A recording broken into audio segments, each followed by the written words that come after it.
Uh, I was in Montgomery visiting my sister, and one of my speakers, who I've grown very fond of, invited me, tricked me to come to a Bible study.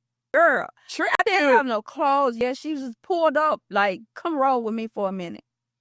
And took me to a little storefront church. And I had on some shorts, about yay short. I had on some Daisy Duke people top.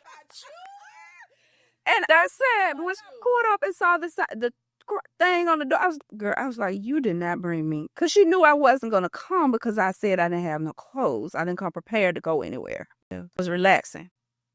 Girl, I walked in there. First person I saw was one of my cousins. She was an usher. And she hugged me. She's like, thank you for coming. I'm like, girl, I didn't even know I was coming. I was like, I am not dressed for Bible study. Right. It's like Alabama child. Girl. It'd be cutthroat. Come on. Walking up with some hoochie mama shorts. They gonna be like, we gonna have to go. And my cousin walked up to me and she said, if you have a recording device, she said, record. So I hit record and left my phone laying on she said, because you may not remember, and I'm gonna speed up, so you may not remember everything that's said to you. And every last one of those prophecies were an instruction, a warning, and a confirmation. And I was delivered from the spirit of unforgiveness. And she called out the spirit and laid hands on me, and I was able to release it. And I left there 100 pounds lighter. And she says, you got 3 things you need to do. God told me to tell you to do. She said, you have a very high call. She says, you need to surrender. She says, you need to prepare to walk in it. And she said, you need to do it with joy. Come on. She said, but the life God showed you is inside of the call. Come on. She said, you've been living. She said, but you ain't been thriving.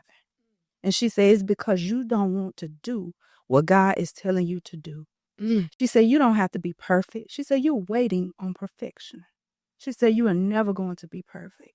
Whatever it is you don't want to let go of, God gonna take it anyway. Wow. You've been living, but you ain't been living. She said, you got to thrive.